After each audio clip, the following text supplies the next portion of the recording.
Gareth, it's a big squad you've named again, 29 players in total to cope with the 3 games. You've lost a couple of players through injury, clearly with Calvin Phillips and Danny Ings perhaps the most notable. But unusually in recent times, you haven't got any first-time call-ups. There's no new boys in the squad. What are your overall thoughts? Well, clearly managing the 3 games is a challenge, and the friendly in particular gives us an opportunity to look at players, to look at find out about people, which we've managed to do in the last couple of months anyway. I think we've given 10 debuts in this period, so that's quite a significant turnaround in terms of players. But some of those players have really grasped that opportunity and have added not only to the strength of the squad, but really pushing some of them for a place in the starting 11. So when you have as few games as we do internationally, every one of those games is really important and really valuable. And so we're trying to balance not too big a squad, which of course means you've got a lot of players on any given match day not starting. But equally, under normal circumstances, some boys wouldn't have the opportunity to even be with us. So it's good experience for us. We learn a lot about the players. We've got some very good games to look forward to. And once again, as a nation heading towards a difficult time, we're privileged to be playing football, and we recognise how fortunate we are to be doing that. 2 obvious headlines, Gareth. Phil Foden back in, Mason Greenwood not back in. Why the difference? Well, they don't come as a pair. They're individual players with their own strengths and individual talents. We looking at the balance of the squad positionally, firstly. Phil has had quite a lot of football with his club most recently, and Mason has had less game time with United. I've had a good chat with Ollie about his development, and I feel it's better for him to stay with the club at the moment and to develop over the next few months.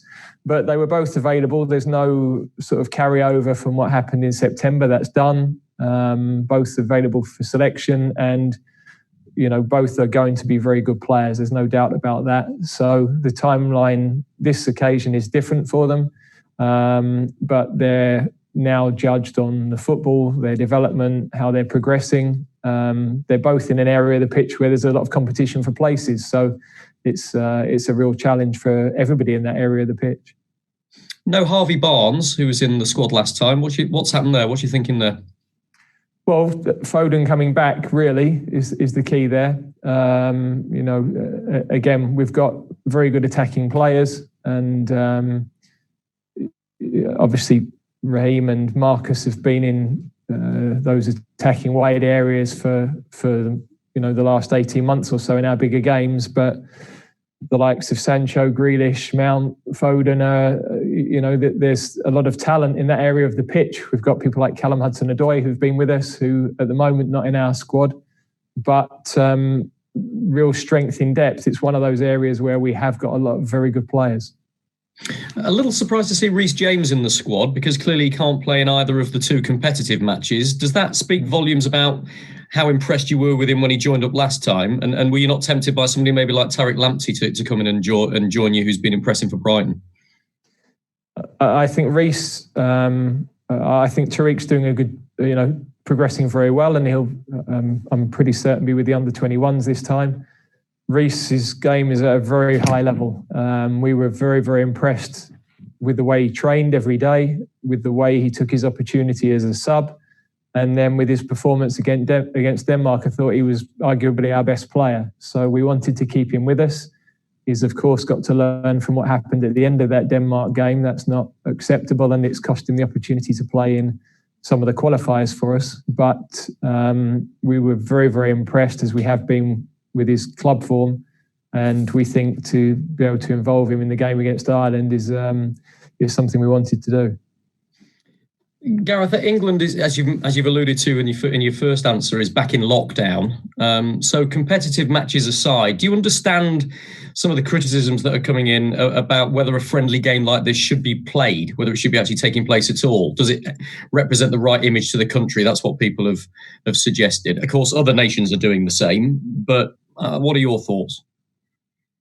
Well, I think football generally, everybody has recognised the opportunity to provide entertainment for people, to show some signs that something close to normality can take place, to give hope to people, really. For me, when we talk about international friendlies, I mean, other sports call them test matches. That's as they are, really, because for the players that play in them, they're a massive moment for them and their families. For us, they're a great opportunity to learn and improve. So I'm not really distinguishing between one being more important than the other. Of course, with some experienced players who we don't need to see as much of, and we've got to look at how much football all of our players across the board are playing. But in terms of the broader lockdown picture, of course, we have huge sympathy and empathy with people who aren't able to carry out their businesses at this time. We know how difficult that is for everybody as a nation. So again, we've got to recognise the privilege we've got to be able to do our job. And you hinted at workload there. I mean, look, there's been a 15% rise in the number of injuries in the Premier League so far this season. And a lot of Premier League managers are telling us it's down to the sheer workload for their players. You've got the players there potentially playing 3 games in 7 days. Do you understand the fears of some of those managers? Is it something you're going to try and accommodate, maybe not play any players in all 3 games, for example? Well, I think we managed that as well as we could last time, really, and that's the purpose of the bigger squad. I don't think this is a surprise to anybody. Everybody knew a very short turnaround at the end of last season. Nobody had a full pre-season and a fixture schedule across the board that's too congested this year. So I don't think anybody is surprised by it. Everybody's trying to manage it the best way they possibly can. Last one from me for now. You know Jordan Pickford very, very well. And he's having a tough time of it. You've been very loyal to him for the last 2 or 3 years, really. He was dropped by Everton at the weekend after 120 consecutive matches. Is he still not your number one? And what do you say about the pretty horrific abuse that he's been getting on social media as well? Well, when people say I've been loyal to him, I mean, he's deserved that. His performances have been excellent for us. And so that's not been a difficult decision for me.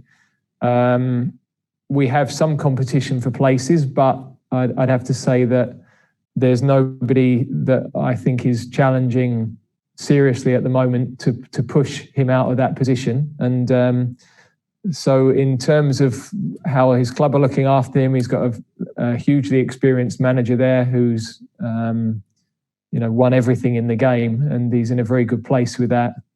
I understand the passions that happen when there's a local derby, and it's not for me to get involved in what happens between sets of supporters and the rivalry. But of course, any abuse or threatening behaviour to anybody, we're seeing a lot of examples of this in various guises on social media, and I think that's a concern for everybody, really. Okay, thanks for now, Rob. A reminder to everybody, if you've got a question, please raise your hand or register your interest in the group chat box. So who would like to go next? Well, we wait for interest to register. If Rob, do you want to carry on from where you were? I've certainly got more, yeah. Gareth, in terms of Harry Kane, a big talking point in football this weekend is how certain players have won penalties, shall we say. Mo Salah, Callum Wilson, Harry Kane, your captain. We've heard an impassioned defence of Kane from Jose, saying that he's done nothing wrong and you should look at other clubs. Some people will say the dark arts are all part of the game. Others say he kind of endangered an opponent, Adam Lallana, in what he did. What's your thoughts on that? Well, all I've seen in our matches with Harry is Harry get kicked from pillar to post and not really protected on the field. So I can only speak about the games with us through the World Cup, and beyond the World Cup, every time we play, he seems to be a target for opposition defenders, and opposition players seem to get away with a hell of a lot against him. So I would welcome a bit more protection for Harry in terms of how that looks like during the games, frankly. Okay, thanks, Rob. Next, we'll go to Alex Howell from BBC Sports. Hi, Gareth. Hi, Alex. Just a couple on two of the midfielders. What's impressed you about Phil Foden and James Ward-Prowse, their recent form? Well, I think we're not just judging them over the last few weeks. We're looking at a longer period, of course. James is a player who has worked with us for a long time. He's getting more responsibility with his club, playing in a more central position this year, more regularly. And he's got a good range of passing. With his club, they press well. So his work on regains and protecting his defence is good. His set plays are world class, really. You know, he has got as good a delivery as any player I've ever played with or managed. He really has a high level of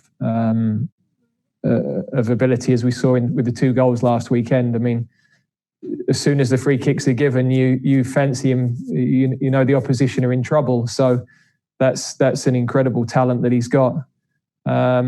With Phil, we've known his pedigree for a long time. He's starting to get more game time with Manchester City, both in the league and in the Champions League. Great creative player. I think also, a real eye for goal as well. And what impressed us when he trained with us last time, as well as his time on the pitch, he was threatening the goal more than perhaps I expected. There's a ability to do that, but also a desire and a hunger to do that within players. And he definitely has that. He showed that coming on in the game at West Ham a few weeks ago straight away. So he's a very exciting talent. But as I said earlier, we've got a lot of very good players in that area of the pitch, and there's really strong competition for places. And is that something you'll be looking more for, more goals from midfield, mentioning set pieces and Phil Foden threatening? Well, you need goal threat from everywhere, really. I think any team wants players throughout the pitch to be able to chip in with goals. You don't want to be relying on one goal scorer. We've been able to distribute those goals over the last couple of years a lot more evenly.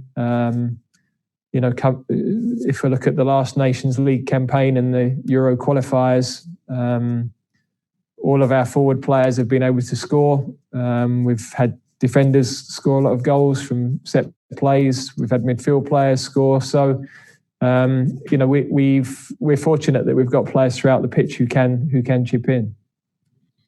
Thanks, Alex. Next, we'll go to Kerry Brown from BeanymanSports. Hello, Gareth. Hi, Kerry. Since we last saw you, in fact, sat next to you in the pre-match press conference was Marcus Rashford asking the government to extend their voucher scheme to school meals. They didn't do that. Instead, he united a whole nation. We haven't seen you since then. Can you tell me, as the England manager, how much pride that filled you with, and how much that spirit needs to be taken through this difficult period in England? Well, I think we did speak a little bit about how remarkable the achievement was that he'd got to at this point a month ago. And of course, he's taken that on a stage further in the last few weeks. So you couldn't speak highly enough of either the cause that he's trying to affect or the work that he's done to be able to do that. And also to engender the support from so many different people around the country who are joining in with that campaign and have joined in that campaign over the school holidays to help to feed young people. So it's, I couldn't speak highly enough of what he's done. And for Harry Maguire, he had quite a tortuous final match with England. Of course, that red card made people drawing question marks over what he could achieve. You had no question mark over that. How do you assess his last few weeks for Manchester United? I think individually he's had some very strong performances. Newcastle away, Chelsea home, Leipzig home. I thought they defended well against Arsenal. So, there were obviously strange goals last night, but he was in the other box for the first one. So I actually think he's responded really well. Of course, when you're a high-profile player at a high-profile club, there's always far more interest in you. There's far more intensity in the assessment. But I have to say, I think he's responded to that red card really well. Thanks, Kerry. Next, we'll head to Sam Matterface from ITV. Hi, Gareth. The interpretations of the law are very different on the continent. And maybe we saw an example of that last night with the penalty that was given in Chelsea's favour, but also maybe in the Denmark game, the sort of almost punitive decisions that have been made. Do you have to have sessions reminding your players of the transition from Premier League to international football and the difference in the way the law is applied? And secondly, will you have a chat with them separately about on-field discipline, bearing in mind the number of red cards you picked up in the last two international breaks?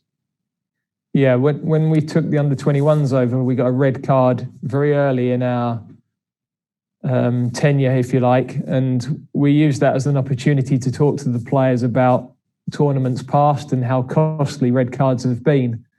Now would seem an opportune moment to do that again with the seniors. We went 40 plus matches without any red cards. We've picked up 3 in the last couple of months. So it's very difficult to improve your position in a game with 10 men. History and statistics will tell you that. We managed to do that in Iceland. We didn't manage to do that against Denmark. So definitely that. And part of that is an understanding that referees in European football will referee differently. I always found as a player they were far less tolerant, but actually you understood where you were with continental referees. I don't like the view of managing players, managing the game. I think some of our own referees take more stick than they should and a bit more lenient than they should be, really. But there was a good lesson for us from the Denmark game in particular. The interpretation of some of the rules at the moment is, whether it's home, abroad, anywhere, is quite difficult, I think, for the referees. The handball in particular is a mess. I think it's confusing everybody and it's frustrating everybody, fans, players, coaches. So that rule in particular, I think for a couple of years has needed some clarifying or some leniency, and I don't think we've got there yet, really. Thanks, Sam. Next we'll go to Charlotte Harper at The Athletic. Hi, Gareth. Just wanted to get your thoughts on Callum Wilson and his impressive form in the Premier League, but misses out this time. Yeah, obviously Callum's a player that has worked with us before. We just felt that across the autumn we've not wanted to make too many changes to the squad. We feel that obviously Harry, Dominic Calvert-Lewin played exceptionally well in his matches with us last month. Danny Ings unfortunately misses out this time, and we haven't really had the opportunity to get Tammy the game time that we might have hoped last month. So we didn't think it was right to leave Tammy out at this stage. He's played well in the last couple of games for his club. We know that he's a player of high potential. Both Callum Wilson, Patrick Bamford have done very well in the last few weeks for their clubs. We're only a quarter of the way through the season, and the next time we're together, we'll be 3/4 of the way through the season. There's a lot of football to be played and a lot of opportunity for those players to press a claim while they're playing with their clubs. Thanks very much. Thanks, Charlotte. Next we'll go to James Ollie from ESPN. Hi, Gareth. Hi, James. Hello. I just wanted to ask you about penalty taking, really, just because there seems to be more penalties being awarded in general. You've spoken a lot before about the work you've done as a coach on penalty taking around tournaments, but I just wanted to ask if sort of how that work evolves over time, really. Do you have to, innovate to ensure that regular takers don't become too predictable, or is that sort of something individuals do on their own sort of throughout the season? Well, I think the regular penalty takers would carry out that work on their own, really. I think players practice. You're You're always willing as coaches to lend them time on that. But I think those regular takers have dedicated routines that they're comfortable with. They know the sort of preparation they want to go through. They know how many they want to practice. They know how they want to practice them. They've got a very clear picture in their mind. And I think where we've tried to affect people's thinking is with those that don't take as regularly, because I think if you start to mess with technique that doesn't need fixing, then you probably can only make that worse. So our regular takers, we facilitate the practice. We're there to make some observations, but really we've got some players with very, very good records with their clubs, Rashford, Kane in particular, and they just continue to practice with another group who also are looking to take penalties with their clubs or take them less regularly with their clubs. And we're fortunate to have some very good executors of that skill, really. How often do you review your designated takers? Well, on a game-by-game basis, whenever we're naming a team, we're making sure if our regular taker wasn't on the pitch, then who would take them? If that player was off, who's next? So we'd always make sure that we knew the batting order and that the players know the batting order going into the game. I think you're trying to avoid any confusion in those moments where maybe a player is fouled for a penalty, he's the normal taker and he has to end up off the pitch. So it's just part of planning for any game, really. Okay, thanks, James. We've got time for a couple of more, starting with Anish Dogra from the Black Collective of Media in Sport. Good afternoon, Gareth. You have a wide pool of attacking options in your squad, and given the exceptional run of form, some of them, all of them are, in fact, how difficult is it to pick some of them over the others? Yeah, that's always the conundrum because you're trying to match people's performances in different games, in different tactical setups with their clubs against different levels of opposition. Some are playing in the Champions League, some are not. Some are playing every 3 days, some are playing once a week.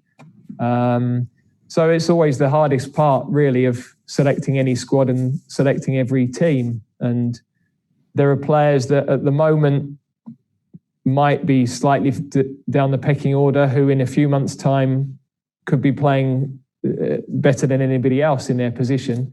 And there are players for sure who are not in this squad who will push for places over the next few months and could still find themselves in our squad ahead of the summer. So you've got to constantly review. You've got to see who's capable of playing at the highest level. Form, of course, has to come into that. But that's always, there's a balance with the balance of the team and the balance of the squad as well. And do you have any words of advice you give to them, or they perhaps can draw upon in training or even when they talk to you? Yeah, I think the process of coaching a team is that you're always feeding back to the players on what they do well, what you feel they can improve upon. That should be after every match and as regularly as possible through the year. I think every coaching team would work that way. If you're a player, you need that guidance to help you improve and to maximise your career, really. So I think that's an important process, really. Thanks, Anish. And we'll finish with one final one back from Kerry Brown of BeanymanSports. Thank you, Gareth. Just following up with Mason, this is a player that you gave a debut to. He then made a personal error of judgment, went away. He'd been a regular start for Manchester United at the end of last season into the Europa League final. It was a case of managing minutes, and now he's not being called up for England again, struggling somewhat. What are your words of advice for him? Because players do go through fits and bursts, and unfortunately great moments can come and then great drops can happen, as Harry Maguire himself has gone through this year. Well, the first thing is that we've got huge belief in him as a young player, and he's on an incredible trajectory, really, for somebody who's so young. So although this might be a small disappointment for him, there's a huge amount of time ahead of him. He's an outstanding finisher, an outstanding goal scorer.